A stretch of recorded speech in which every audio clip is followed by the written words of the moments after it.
ये लीजिए दोस्तों, आपने मेरी पिछली वीडियो देखी होगी जब मैंने अपनी मीटियोर 350 का रिव्यू बनाया था। आप जाके चेक कर सकते हैं मेरे YouTube चैनल पर, उसका लिंक मैंने डिस्क्रिप्शन में डाल दूंगा कि सुपर मीटियोर सुपरनोवा प्रोज और कॉन्स उसके अंदर मैंने बताए थे। अब मैंने उसको सेल आउट कर दिया है, उसकी जगह ले ली है ये महाराजा। उसका नाम मैंने रखा था वीरू, लेकिन इसका नाम मैं रखूंगा महाराजा। महाराजा इसलिए कि बाइकों में फिलहाल इंडिया के अंदर बाइकों में ये सबसे टॉप की बाइक है। टॉप की इन द सेंस फीचर्स में, लुक में, ठीक है, प्राइस में, हर चीज में ये अव्वल है। प्राइस में भी अव्वल है। इसका अब मैंने इसको चलाया है करीबन 1500 किलोमीटर। अब 1500 किलोमीटर में काफी कुछ मैं इसके बारे में, इसका नेचर समझ गया हूँ। तो अब मैं इसका आपको रिव्यू करके बता सकता हूँ। मैं लेते ही इसका रिव्यू बना सकता था आपके लिए, लेकिन उसमें फिर क्या इसके ड्रॉबैक्स हैं, क्या इसके एडवांटेज हैं, वो मैं आपको बता नहीं पाता। अब वो कहते हैं ना, थोड़ा सा इकट्ठा रहे तो आदमी का एक दूसरे के बारे में पता लगता है। ये जो बाइक है, हम इसको स्टार्ट करते हैं शुरू से, फ्रॉम फ्रंट। पता नहीं कितनी वीडियोज में आपने देख लिया होगा। ये शॉकर है शोवा के, जो कि जो कावासाकी निंजा वगैरह है उनमें भी आते हैं ये। इसका एक ट्रेवल है, इसको ट्रेवल बोलते हैं। ये है 170 mm का। 170 mm का बहुत कम मान सकते हैं आप, क्योंकि बहुत से तो यहाँ तक होते हैं जो ये ट्रेवल होता है। इसका कम इसलिए है क्योंकि इसका इंजन हैवी है। 320 mm के इसके फ्रंट डिस्क हैं, फ्रंट डिस्क ब्रेक है, ठीक है जी। ये दो चीज हो गई। पहली बार एलईडी लाइट दी है एनफील्ड वालों ने। इससे पहले जो भी आती थी सब मीटियोर वगैरह में, सब में, इंटरसेप्टर वगैरह सब में वो आती थी, क्या कहते हैं, अपना बल्ब वाली, ठीक है। और अब इसके कॉकपिट पे देखते हैं। इसका कॉकपिट इतना अच्छा नहीं है, वही मीटियोर को ही इन्होंने एक्सटेंड कर दिया है।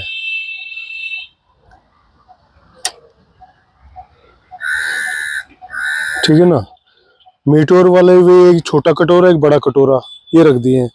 हालांकि बुलेट की सभी बाइकों में सबसे अच्छा कॉकपिट मेरे को लगता है हिमालयन 411 का, 400 वाली जो हिमालयन ना पुराने वाली, उसका सबसे अच्छा कॉकपिट लगता है। वो जब रात के टाइम देखते हैं ना उसको, बिल्कुल ऐसी फील आती है जैसे कि आप जहाज उड़ा रहे हैं। और ये बड़े कॉमन से हैं ये, इसके अंदर मेरे को तो कुछ ऐसा लगा नहीं। या फिर केटीएम की तरह बिल्कुल एडवांस वो होना चाहिए था, 390 की तरह, जो उनका पूरा कंप्यूटर का स्क्रीन यहाँ आ जाता है।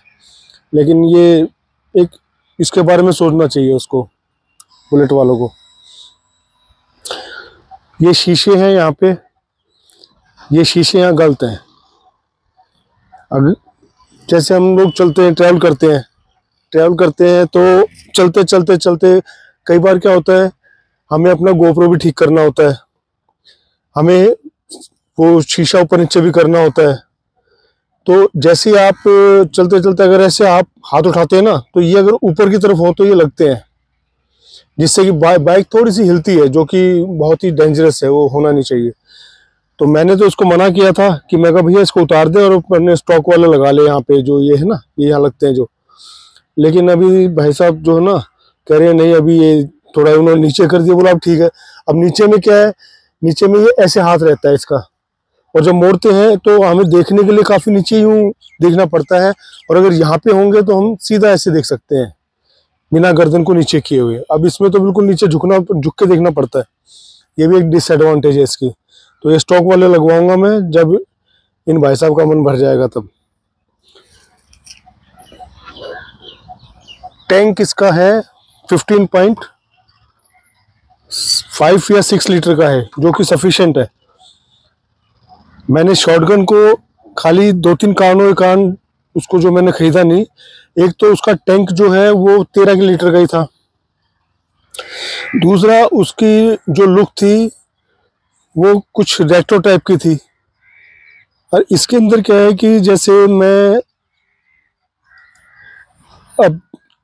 इसमें बैठता हूँ, देखिए आप, ये मैं इसके ऊपर बैठा और मेरे पैर ऐसे हैं, ये देखिए आपने मेरे पैर कहाँ पे आगे। मतलब एक तो आदमी सोफा सेट पे बैठता है, एक कुर्सी पे बैठता है, ठीक है, और एक वो छपरी टाइप बैठता है यूं करके। तो वो सब चीजें अपनी समझ में नहीं आती हैं। तो इसका एडवांटेज क्या है कि जैसे कई बार क्या होता है कि आप पीछे बैठते हो ना, आप अचानक बैठे तो आपके पैर में क्रैम्प आ जाता है, हमारी उम्र में तो खासकर आ ही जाता है, ठीक है। अब क्रैम्प आया तो आपको पैर, you have to put your legs straight, तो आपको ऐसे सीधे रखने पड़ते हैं। तो पीछे बैठोगे या फिर वैसे रेट्रो टाइप में बैठोगे तो आपको थोड़ी देर तो ऐसे रखना पड़ेगा। इसके अंदर एडवांटेज ये है कि इसके अंदर ऑलरेडी ऐसे ही है, आप इसके अपने पैर बिल्कुल ऐसे रखेंगे, आपको क्रैम्प की प्रॉब्लम आएगी तो उसी टाइम सॉल्व हो जाएगी। और मेरे को तो बहुत आते हैं क्रैम्प, पता नहीं क्यों, टांगों में जान खत्म हो गई है, क्या हुआ राम जाने। ये एडवांटेज मेरी उम्र के लिए है, ठीक है जी। ये इसका वही है जैसा आजकल सभी में आ रहा है, ऑन ऑफ का। ये डीपर है, इंडिकेटर है, हॉर्न है, और ये है अपना 4x4। इसके अंदर ये आप एडजस्ट कर सकते हैं, ये आप देख रहे हैं, आप इसको अपने हिसाब से अपने अकॉर्डिंगली क्लच को एडजस्ट कर सकते हैं, ऊपर नीचे टाइट और ढीला करना है तो आप कर सकते हैं। ये देखिए टाइट हो रहा है, अब ये ढीला हो रहा है। ऐसे ही आप ब्रेक को, फ्रंट ब्रेक को कर सकते हैं। ये देखिए, इसकी दूसरी बात, अब आ जाते हैं इसके पिछले वाले शॉकर पर। ये शॉकर है बहुत हार्ड है, गड्ढे आपको बताएंगे कि मैं आ चुका हूँ, क्योंकि आप जो बैठे होंगे इसके ऊपर उस कंडीशन में आपकी जो कमर है, पैर आगे होंगे तो कमर झुकेगी, आपकी कमर बैंड होगी, बो कर जाएगी कमर, कमर आपकी मुड़ी और एक झटका लगा तो कमर और थोड़ी सिकुड़ेगी, तो उससे आपकी कमर पे तो डेफिनेटली आपको फील होना ही होना है गड्ढे में। तो इसलिए गड्ढे के लिए तो है नहीं है, अगर आप धीरे से निकालेंगे तो ओके है, वरना ये पिलियंस के लिए, और राइडर तो चलो बीच में बैठा है, पिलियंस के लिए ये जो है ना बिल्कुल भी अनकंफर्टेबल है, कंफर्टेबल नहीं है। लेकिन वो भी कंपनी की मजबूरी है, इतना हैवी इंजन है, अगर उसके अंदर ज्यादा ट्रेवल दे देंगे तो वही वाली बात बनेगी, जब बॉल को हम मारते हैं पहली बार जमीन में तो वो बिल्कुल ऊपर आती है, बाउंस करती है, बाउंस बैक करती है, तो वही चीज इसके अंदर हो जाएगी। उससे क्या है कि जब इंजन ऊपर जाएगा और फिर वापस नीचे आएगा तो डबल फोर्स से आएगा, इसीलिए हार्ड कर रखे हैं, ठीक है जी। अब आ जाते हैं इसके इंजन स्पेसिफिकेशन पे। ये जो इंजन है बुलेट के अंदर, ये ड्रॉबैक कह लो या एडवांटेज कह लो, कि सारी इनकी जो बाइक्स हैं 350 के अंदर जितनी बाइक्स हैं वो सारा एक इंजन है जे सीरीज का। अब 650 में जितनी बाइक है, चाहे जीटी कॉन्टिनेंटल है, चाहे शॉटगन है, चाहे ये है, उन सब के अंदर ये 650 का इंजन दे रखा है। ये 2019 में इन्होंने इंट्रोड्यूस किया था इंटरसेप्टर में। तो सारे इंजन्स खाली 2 ही इनके पास, उसके ऊपर मॉडल इन्होंने 36 बना दिए हैं। इंजन के अंदर भी इनको वेरिएशन लाना चाहिए था, जो कि नहीं ला रहे हैं। हो गया कोई इशू, क्या पता फ्यूचर में ये लोग कर दें। अब ये इंजन जो है, ये जो है 650 सीसी का इंजन है।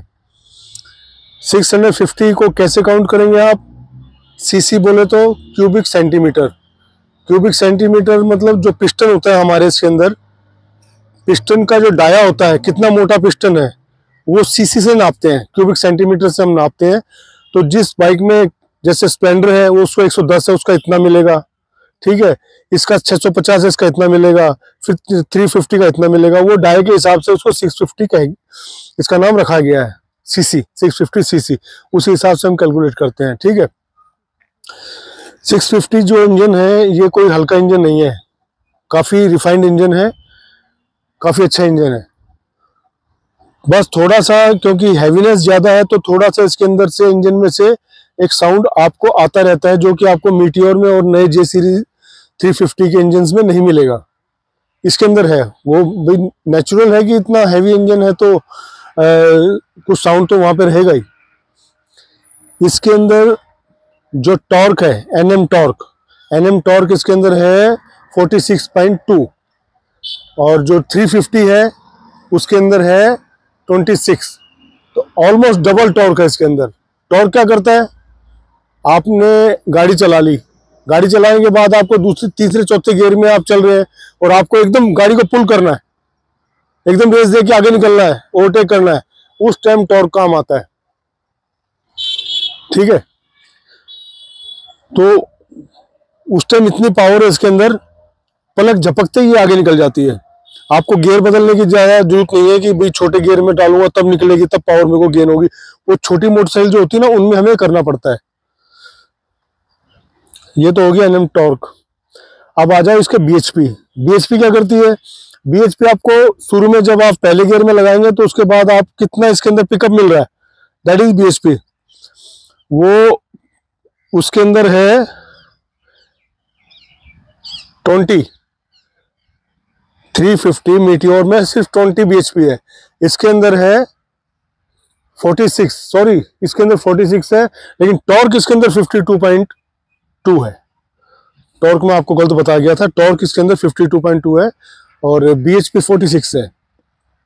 तो ऑलमोस्ट 350 के डबल है। बुलेट जो नॉर्मल आ रही है आजकल उनके डबल है ये सारी इसके एडवांटेज है। अब इसके एवरेज की बात कर लेते हैं हम। मैं इसको चलाया, जयपुर गया था, वहां मैंने इसको चलाया। जब मैं आया, जब मैंने इसका एवरेज को कैलकुलेट किया, इसकी एवरेज जो है, मैंने जयपुर में 800 रुपए का इसके अंदर तेल डलवाया, पेट्रोल। वो डाल रहा था ज्यादा, लेकिन मैं रुक जा यार, इतना महंगा मैं अपने दिल्ली में डलवा लूंगा, तो रहने दे। तो 800 रुपए के पेट्रोल में जो बना, वो बना 7.33 लीटर। कितना? 7.33 लीटर। और 7.33 लीटर के बाद मैं अगर उसको किलोमीटर से डिवाइड करता हूं तो 275 किलोमीटर मेरी बाइक चली थी। 37 की एवरेज दी इसने, ऑलमोस्ट 37।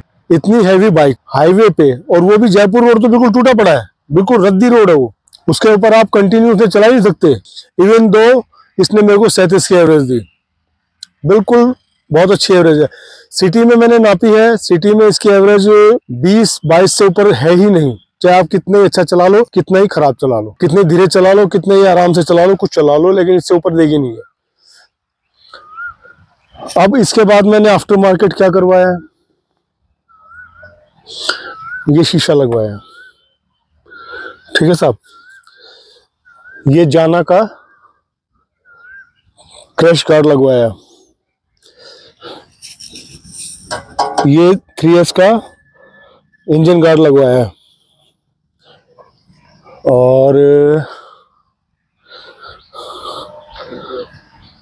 और इसके ऊपर पीपीएफ करवाई है पूरी बाइक पे। यहाँ ये देख रहे हैं आप, ये जॉइंट है भैया, ये सारा पीपीएफ करवाया है। ये है, ये जाना का है। ठीक है, फिर सबसे बड़ा इश्यू इसके अंदर आता था पैर जूते जलना। उसके लिए सस्ता जुगाड़ किया। एक वो आ रहा था यहाँ पे, इसके अंदर लग जाता है वो, और यहाँ पे प्रोटेक्ट करता है इस तरीके का, ऐसा। वो 1000 रुपये का दे रहा था। मैं कहा यार रहने दे तू, मैं तो इसी को बांध लूंगा। तो ये भी सबसे अच्छा ही ये है, ये मैंने लगवा दिया सस्ता। तो ये इसके अंदर मैंने काम किया। हाँ, ये है, ये शीशे जावा के हैं। ठीक है, ये मेरे को पड़े करीबन 2.5 के। अब कीमत मैं नहीं बताऊंगा आपको, क्योंकि कीमत तो जब बताई जाती है जब मैंने इसको सेल आउट करना होता है, लेकिन मैंने इसको सेल आउट नहीं करना। हाँ, ये डबल हॉर्न मैंने ये लगवाए हैं। इसकी साउंड वाकई जो है, मतलब ऐसे नहीं है कि जो नॉर्मल बाइक है उसकी साउंड सुन के सब सड़क पे आ जाते हैं। देखो, मतलब पूरी हैवी जो है ना, हैवी साउंड है इसके अंदर, ऐसी बात नहीं है। तो ये है इस गाड़ी का रिव्यू। अब इसके अंदर एक कौन है, इसकी एक डिसएडवांटेज है मेरे लिए। एक दिन मैं इसको खड़ी खड़ी को घर से निकाल रहा था तो मेरी तरफ झुक गई, मेरे को इतना फोर्स लगाना पड़ा, हाथ पे दर्द हो गया। आप इसको स्टार्ट करके चलाते रहो तो ठीक, लेकिन अगर आपने इसके ऊपर बैठ के इसको आगे पीछे करना है तो समझ लीजिए बस आपको जो है ना 4 बार सोचना पड़ेगा। और इसका जो है ना ये बहुत ही कम है, हैंडल ट्रेवल जो इसका बहुत कम है। अगर नॉर्मल बाइक अगर 350 को आप मीटियोर को देखोगे तो वो एक बार में घूमेगी तो ये 2-3 बार आपको आगे पीछे करना पड़ेगा तब घूमेगी। और 250 किलो वजन को आगे पीछे करना समझ लो अपना हाथ तोड़वाना। और इसका जो ये ग्राउंड क्लियरेंस है ये सिर्फ 135 mm का है। 135 mm में ये समझ लो कि 6 इंच से भी कम, अगर इंचों में आप काउंट करोगे। ये एक इशू मेरे को जब मैंने इसको लिया नहीं था तब मेरे को सबसे बड़ा इशू ये लग रहा था, लेकिन अब मेरे को नहीं लगता कि वो कोई इशू है। क्योंकि ग्राउंड क्लियरेंस की दिक्कत कहाँ आती है, ग्राउंड क्लियरेंस की दिक्कत वहाँ आती है जहाँ पे चेसी लंबी हो, कार लंबी होती है तो अगला पहिया अंदर जाएगा तो पिछले वाला जब तक ट्रैवल करके आएगा तब तो वो लग जाती है। लेकिन इनके पहियों के बीच में गैप कम है तो कितना ही कुछ है तो हम आराम से धीरे से इसको निकाल सकते हैं, कोई इशू नहीं है। लेकिन हाँ, अगर तेज चल रहे हो और उस टाइम तो फिर तो बम्प कर जाएगी। ग्राउंड क्लियरेंस इशू नहीं है। मैं गांव का रहने वाला हूँ, मैंने पहले भी मेरे को दिमाग में था यार गांव में क्या होगा, लेकिन कहीं से भी कोई इशू ऐसा है नहीं, आराम से निकल जाती है। ग्राउंड क्लियरेंस का इशू नहीं है क्योंकि इसकी जो है ना आपस में दोनों टायरों के बीच के अंदर चौड़ाई कम है, दोनों टायरों के बीच में जगह कम है तो इसलिए ये इंटैक्ट होकर निकल जाती है। अब ये देखिए ये यहाँ पे होता है, ये मैंने निकलवा के इसको ऊपर लगवाया है ताकि इसका जो है ना टायर की इसकी विड्थ जो है ना विजिबल हो, लगे कि हाँ भाई सुपर बाइक है, ये इसको ऊपर करवाया है। और सबसे बड़ी चीज है ये है इसके साइलेंसर, डॉल्फिन साइलेंसर। इनकी अभी इसमें डीबी किलर नहीं है क्योंकि मेरे को घर में ही है, बाहर कहीं जाना नहीं है। बाहर जाए तो हमें इसके अंदर डीबी किलर मस्त लगवाने हैं वरना पुलिस वाले पकड़ के, ठीक है, जो थाने का जो सबसे रसोइया होगा ना वो भी इसको चला के देखेगा कि हाँ भी मैं चला के तो देखूं, घड़ी है यहाँ पे थाने में। ओके फ्रेंड्स, तो ये है सारी कहानी इसकी। अब मेरा एक ड्रीम था कि मैं इसको परचेज करूं, मैंने अपनी पिछली वीडियो में भी आपको बताया था और हनुमान जी ने सुन ली और ये मैंने परचेज कर ली। ये सबसे डाउन वाला मॉडल है, 3 मॉडल आते हैं ना, ये एस्ट्रल है, लेकिन खाली इसका जो कलर है ना ये कलर और ऊपर वाले मॉडल्स में नहीं मिलता। उसमें या तो लाल, नीला, पीला इस तरीके के कलर मिलते हैं, लेकिन मेरे को ब्लैक लेना था तो मैंने इसको चूज किया। उनके अंदर ज्यादा डिफरेंस नहीं है, खाली कलर का डिफरेंस होता है, बाकी सारी चीजें तो सेम है ही। तो ये इसका रिव्यू है बॉस। आप मेरे इस वीडियो को लाइक तो करते नहीं है यार, पता नहीं ना तो वो कमेंट करता है, पता नहीं क्या मेरी आवाज खराब है या फिर मेरे जो कंटेंट्स हैं वे आपको समझ में नहीं आ रहे हैं, तो कम से कम कमेंट में आके बता तो दो। ओके फ्रेंड्स, मेरे इस वीडियो को लाइक करना, सपोर्ट करना और शेयर करना। जय श्री राम।